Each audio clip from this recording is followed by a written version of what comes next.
Si no me conoces, soy Omar Bartolo y voy a compartirte en estas semanas. Estamos hablando de fundamentos y ya vimos la semana anterior un video de los errores de los arquitectos en construcciones de edificios. Y había uno, por ejemplo, que en la azotea le hicieron un panel grande, ¿no? Y que más o menos cuando hay viento fuerte, ese edificio está sonando fuerte, ¿verdad? Y hay otro que construyeron con muchos espejos, y cuando el sol también está fuerte, entonces refleja el calor y hasta puedes freír huevitos, ¿no? Vieron la semana pasada también uno que habían decidido construir un edificio, pero comenzaron por el ascensor. Yo no sé quién comienza por el ascensor, pero ahí se quedó el ascensor solo, ¿verdad? Que no va a ninguna parte, ¿no? Entonces, es importante que nosotros revisemos nuestros fundamentos, y Dios desea eso en cada uno de nosotros. Así que esta temporada vamos a revisar los fundamentos de la vida cristiana. ¿Qué es lo que nosotros necesitamos que esté bien, bien establecido, nuestras bases bien, bien hechas, para que cuando vengan tormentas, vientos, lo que sea, no estés haciendo bulla, no estés haciendo bulla, no estés quemando a la gente, ¿no? Porque les voy a decir la verdad, raza de víboras, y no sé qué. O sea, ten cuidado con quemar a la gente. Necesitamos tener un buen fundamento, ¿amén? Entonces vamos a ver lo que nuestro texto clave de todas estas semanas, Hebreos capítulo 6, versículo 1. Por tanto, dejando ya, dice, la discusión de los principios elementales de Cristo, sigamos hacia la perfección, es decir, hacia la madurez, no echando otra vez los fundamentos del arrepentimiento de obras muertas. Repite conmigo: arrepentimiento. Entonces, arrepentimiento es lo que vamos a ver, es una de las bases, es la base sobre la cual todos los demás se van edificando, ¿correcto? Entonces, la base es el arrepentimiento. El arrepentimiento te prepara para todo lo demás. Es más, dice que primero es el arrepentimiento y luego viene la fe en Dios. Es decir, tú no puedes tener verdadera fe en Dios si no te has arrepentido, ¿correcto? No, si no te has arrepentido. Y estas enseñanzas no son tan populares en el día de hoy. Cuando tú prendes de pronto Canal Cristiano o buscas por internet las prédicas de los pastores actualmente, no necesariamente son muy común hablar del arrepentimiento, porque muchas veces se han usado de manera legalista para controlar a la gente. Muchas veces se ha usado esto para ponerles una serie de reglas a las personas. Entonces, pero en realidad nosotros tenemos que aprender, porque es la base del cristianismo. ¿Amén? Entonces, arrepentimiento, lo hemos escuchado, lo he enseñado yo alguna vez. El original de esta palabra es la palabra metanoia, y metanoia es cambiar de manera de pensar, ¿ok? Cambiar de manera de pensar. Pero este concepto no encierra todo el concepto de lo que es verdaderamente arrepentirse. La enciclopedia Baker dice de que es un cambio en toda la personalidad. Cuando hay un verdadero arrepentimiento, cambia eso, ¿ok? Y justo el servicio anterior le pregunté a mi esposa, y le quiero volver a preguntar, si me puede explicar un poquito mejor qué cosa es la personalidad. ¿Cómo es que tengo que cambiar mi personalidad en arrepentirme? Bueno, la personalidad es el resultado de todo lo acumulado o adquirido desde que nacemos. El entorno social, el entorno económico, la cultura, la crianza familiar, el tipo de amistad, ¿no? Todo ello, todo lo aprendió, todo lo que se ha visto, todo lo que se ha oído, la forma de cómo enfrentar las situaciones de la gente alrededor, todo eso ha ido formando la personalidad en cada uno de nosotros. Y eso lleva a la manera de pensar, a la manera de actuar, el comportamiento, las actitudes, todo, cómo sientes, cómo enfrentas las situaciones basado a tus sentimientos.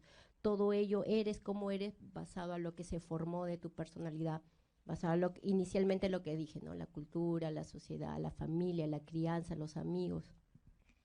Amén. Todo eso influye para que nosotros tengamos esa personalidad, ¿ok? Entonces la cultura, los amigos y todo eso afecta. Entonces, si te arrepientes, verdaderamente afecta tu personalidad. Es decir, tu voluntad, tus decisiones, afectan tus emociones, afecta todo tu ser, todo tu corazón. El vocabulario teológico Lexham profundiza en esto al afirmar que el arrepentimiento, escuchen bien, es un proceso por el cual el individuo reorienta su mente y voluntad alejándose del pecado y volviendo a Dios, ¿ok? Entonces, porque no solamente es de la mente, no solamente de la mente, porque si fuera de la mente Jesús no hubiese dicho este texto, Mateo capítulo 15, versículo 19. Y dice, porque del corazón vienen, ¿qué vienen? Los malos pensamientos, el adulterio, el pecado. Entonces, en realidad tiene que haber un cambio de corazón completo, no solo de pensamiento. Ahora, ¿cuál es la diferencia entre una persona arrepentida y una persona no arrepentida? La persona que no se ha arrepentido, escucha bien, dicen esto: yo elijo lo que es bueno, mejor y correcto para mí. ¿Está bien la luz? ¿Quieren un poquito más de luz atrás? ¿Está bien? Porque parece que lo estamos arrullando. Ok, nomás, ahí está bien.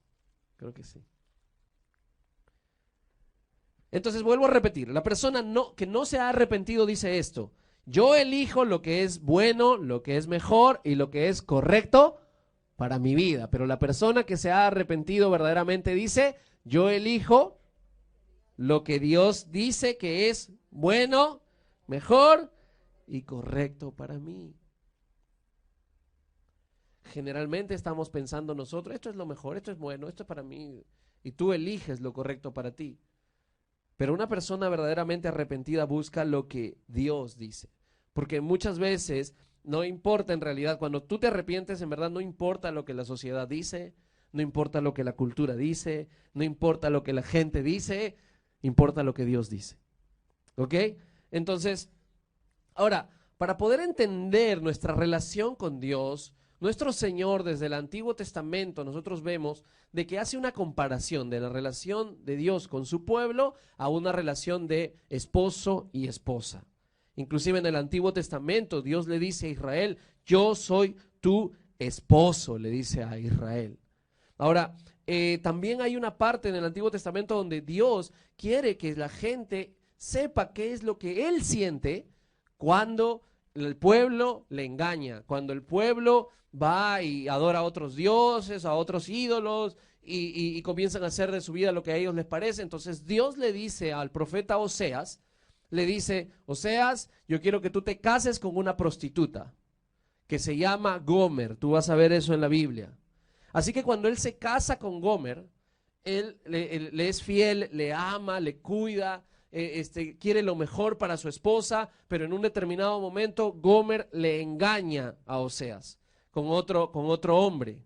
Y cuando eso sucede, entonces Oseas está: ay, ya pues, ¿cómo es posible? Ya no voy a estar con ella, voy a darle.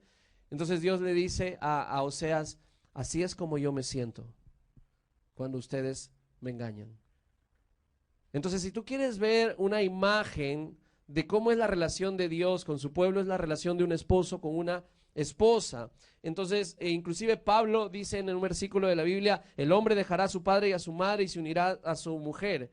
Y esto dice, de la relación de Dios y la iglesia.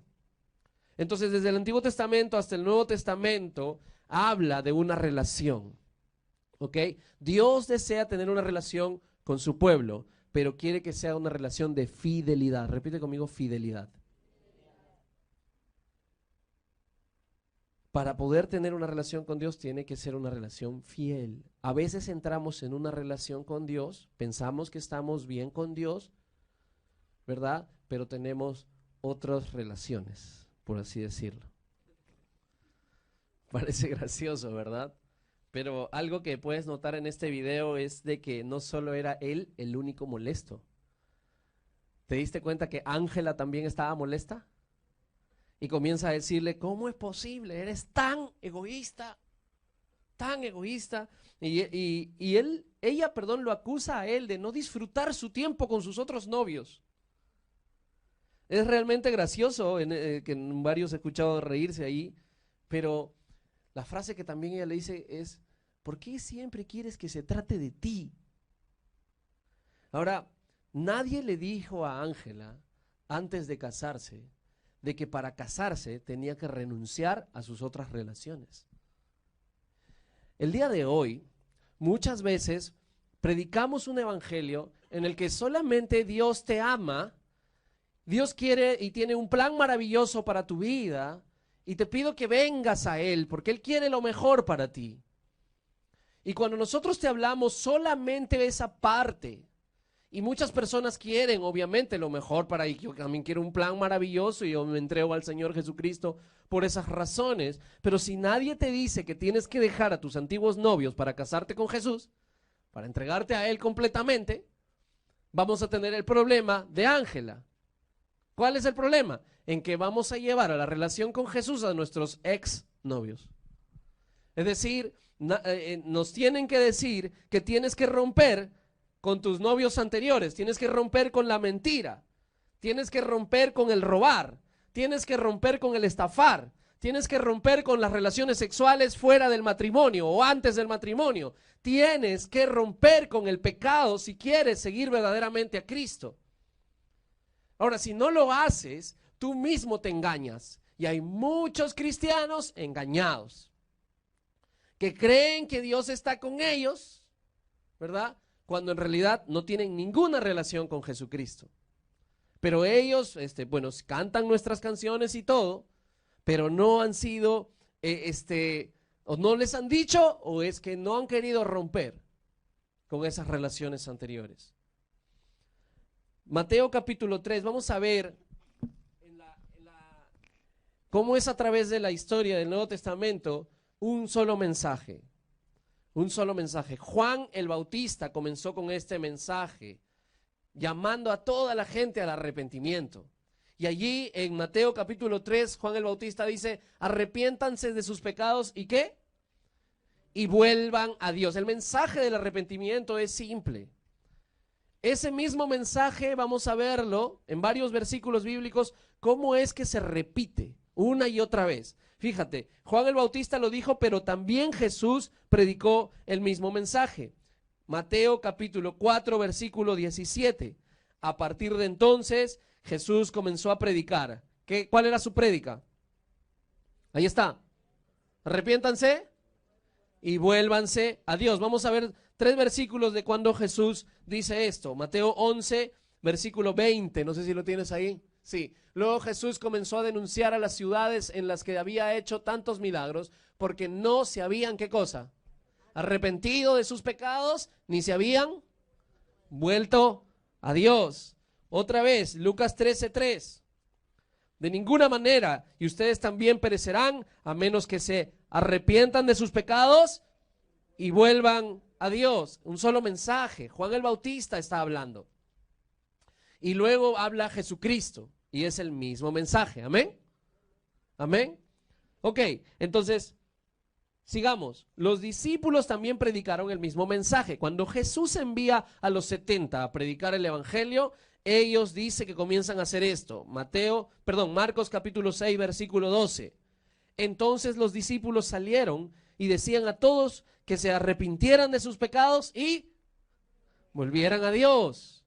Cuando Jesús envía a sus discípulos a predicar, es lo mismo. Luego hay una historia que Jesús cuenta del rico y de Lázaro. Y cuando el rico llega al infierno, el rico le habla a Abraham y le dice, por favor, que regrese Lázaro y que predique a mi gente, a mi familia.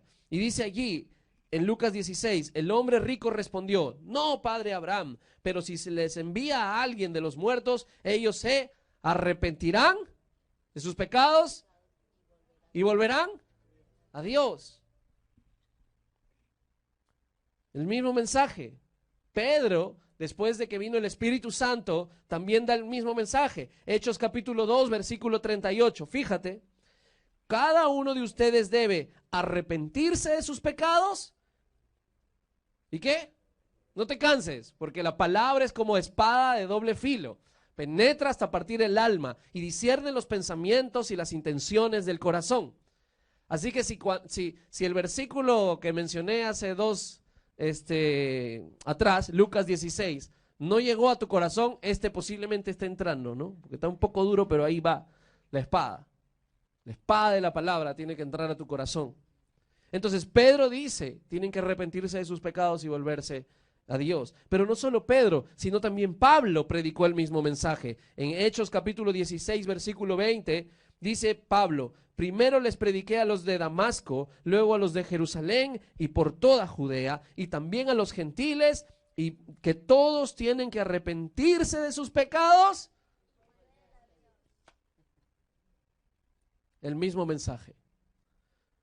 El mismo mensaje Juan el Bautista, el mismo mensaje Jesucristo, el mismo mensaje los 70 que fueron enviados, el mismo mensaje aún en el infierno diciéndoles: haz que regresen a mi familia y les digan que se arrepientan y vuelvan a Dios. El mismo mensaje de Pedro, el mismo mensaje de Pablo, el mismo mensaje. Y Dios mismo dice en Hechos, el capítulo 17, versículo 30, en la antigüedad Dios pasó por alto la ignorancia de la gente de estas cosas, pero ahora Él manda, o sea Dios, que todo el mundo en todas partes se arrepientan de sus pecados y vuelvan a Él. Así que el arrepentimiento es una verdad fundamental. Cuando vamos a construir el edificio de la vida de un cristiano, ¿correcto? Yo tengo que hablarle al discípulo. Si les estoy predicando el evangelio, estoy ganando a alguien en la universidad, por ejemplo. Me estoy reuniendo semana tras semana con esa persona. Y esa persona me dijo la primera vez que creía que existía un ser superior, pero que no era el Dios de la Biblia. Así que me he tomado el tiempo para hablarles de evidencia, semana tras semana, hasta que llegué la semana pasada y le hablé de que ese Dios que se manifestó a los hombres vino a esta tierra en Jesucristo. Le hablé de las evidencias de la resurrección y le dije: Él lo hizo por amor tuyo y por amor mío. Él quiere que te arrepientas y vuelvas a Él. Y ese día él se arrepintió y volvió al Señor. Se entregó a Cristo después de 4 semanas. Ese mismo mensaje tiene que ir de generación en generación. Amén. No tiene que cambiar. Ahora, tu fe no es genuina. Mira, lo siguiente que voy a hablar con él es del arrepentimiento. Él tiene que arrepentirse verdaderamente. Ha podido ser una emoción ese día, pero tengo que explicarle qué es verdaderamente arrepentirse. Amén. Porque si no, va a ser como Ángela. Va a llevar a su matrimonio, a su relación con Dios, a sus otros novios. ¿Me dejo entender? Entonces tengo que enseñarle claramente: tu fe no es genuina si no te has arrepentido de tus pecados. Si sigues practicando el pecado en tu vida, entonces déjame decirte de que no conoces a Dios. Mira lo que dice en Primera de Juan, capítulo 3, versículo 6. Es así como que una cachetada. Si hasta ahorita no ha entrado la espada, con esto espero. Todo el que siga viviendo en él, no, ¿qué cosa dice? No pecará. Pero todo el que sigue pecando no lo conoce, ni entiende quién es él. Entonces vivimos muchas veces engañados. Vivimos creyendo que tenemos una gran relación con Dios y que es nuestra debilidad la masturbación, la pornografía. Es mi debilidad, y no sé si te han dicho, pero el chisme es una debilidad. Y tú dices: ay, sí, es una debilidad, es un pecado, dice la Biblia. Detiene la rueda de la creación. Y algunos son lengua largas. Al toque, ¿cómo es posible? Pero tenemos que arrepentirnos. Hay gente entonces que se engaña a sí mismo, pero en realidad ni siquiera lo conoce a Dios. Porque tú sabes cuánto más lo vas a conocer cada vez más, cuanto más santificación hay en tu vida. Vas a conocer más y más y más a Dios. Amén. Desde el día que te entregaste a Cristo comenzó esa relación. Y la vida de un cristiano tiene que ir de gloria en gloria, de victoria en victoria. La Biblia dice que nosotros somos como la luz de la aurora. Hay cosas que quizás el día que tú te entregaste a Cristo no sabías que tenías que hacer. Mira, yo estaba tan enamorado de mi esposa que no sabía lo que venía en realidad después del matrimonio. Y hay cosas que aparecieron que yo tenía que hacer. Y hasta el día de hoy. El año pasado era un solo baño. Hoy día el Señor me ha bendecido y tengo 2 baños que limpiar. Tengo uno en mi habitación y otro en la sala. Dios mío, gracias por la bendición. De gloria en gloria. Entonces, cuando tú te entregas a Cristo, hay cosas que no necesariamente sabes que es pecado. Pero tú dices la decisión y dices, ¿sabes qué? Yo decido seguirte, obedecerte, Señor. Pero somos como la luz de la aurora, porque cuando vienen prédicas como estas y tú dices, wow, que en realidad tener relaciones con mi enamorada es pecado.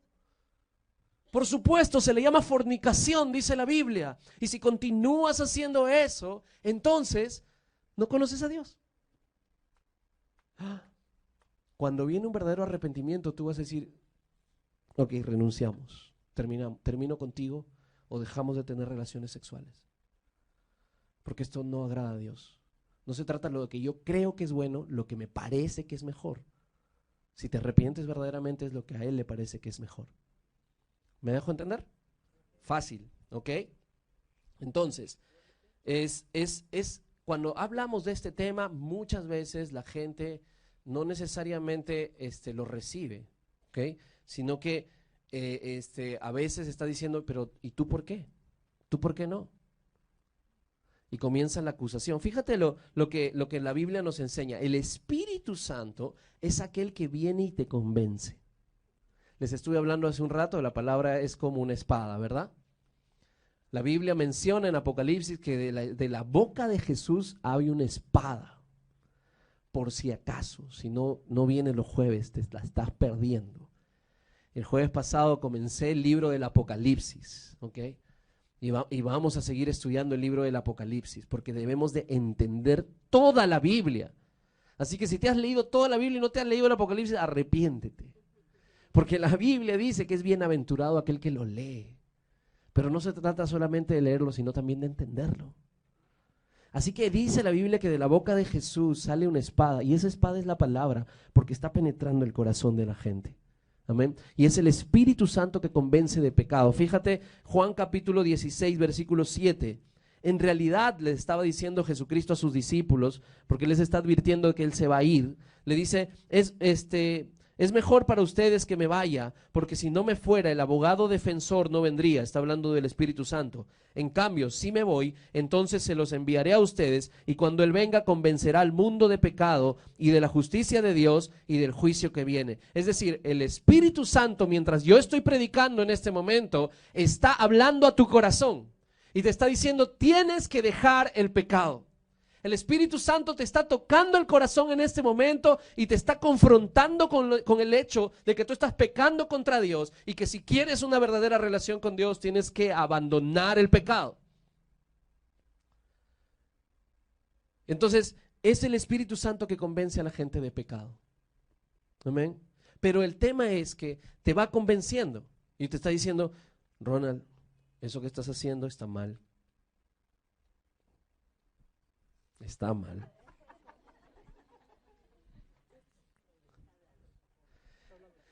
Él puede tener dos tipos de reacciones y la Biblia nos habla de estas reacciones.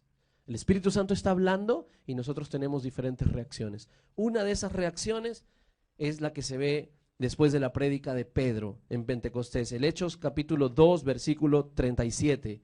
La Biblia dice, las palabras de Pedro, ¿qué dice? Ahí está. Traspasaron el corazón de ellos, quienes le dijeron a él y a los demás apóstoles, hermanos, ¿qué debemos hacer? Así que la palabra traspasa el corazón y te sientes mal, te entristece por haber pecado contra Dios. Y hay otra reacción, fíjate, Hechos 7, versículo 54, aquí Esteban está predicando. Y dice, los líderes judíos se enfurecieron por la acusación de Esteban y con rabia le mostraban los puños. La Biblia dice que lo apedrearon. Entonces cuando yo estoy predicando acerca de que tienes que dejar el pecado, arrepentirte, para que puedas tener una verdadera relación con Dios, tú puedes tener esas dos reacciones. ¿Esta palabra está traspasando tu corazón o me vas a mostrar los puños y te vas a sentir acusado? Porque dice ahí, los líderes judíos se enfurecieron por la acusación. Te vas a sentir, ¿cómo es posible? No, ¿y tú? ¿Y tú? No sé si les ha pasado, pero he visto eso en otras iglesias, ¿no? Nunca. Pero que le estamos diciendo a alguien, oye, mira, estás haciendo esto. Y eso está incorrecto. Sí, pero conmigo no solo tienes que hablar con él y con el otro también, porque también no he visto. ¿Y tú? ¿Y tú? Dime que nunca has pecado. Entonces se está sintiendo acusación, no convicción. ¿Me dejo entender? El Espíritu Santo está convenciéndote y te trae una tristeza. La Biblia dice que el Espíritu Santo cuando te convence trae una tristeza, pero esa tristeza no es para condenarte. Esta tristeza es cuando tú te sientes mal por haber roto el corazón de Dios y vuelves a Él. Entonces a veces, ¿qué es lo que pasa? Nos dejamos guiar solo por nuestros pensamientos. ¿Cuántos han pecado en su vida después de ser cristianos? Levante su mano. A ver, yo soy el primero que levanto la mano. ¿Y a cuántos les ha pasado sentirse mal después de haber pecado? Ok. ¿Cuántos se han sentido tan avergonzados y no han regresado inmediatamente a Dios? Ok. Tan mal, tan triste que no has regresado a Dios. Y déjame decirte que eso es una mentira. ¿Sabes por qué? Porque el Espíritu Santo lo que hace, sí, es traerte tristeza por haber roto el corazón de Dios, pero hacer que vuelvas inmediatamente a Él. Algunos dicen, no, yo no puedo, no, yo me siento mal, yo siempre estoy cayendo en lo mismo, yo estoy harto, ya no voy ni siquiera a la iglesia, no voy a mis discipulados, no puedo ni siquiera ir a la iglesia, no puedo verte otra vez a tu discipulador porque no me siento bien, espérame, te vas al mundo, ¿no? Y dices, espérame, me voy a limpiar acá y de ahí yo regreso limpiecito, regreso a la iglesia. Nunca vas a regresar, te diré, porque solo la sangre de Cristo puede limpiarte. Entonces esa tristeza no es para condenarte, es para llevarte al Señor.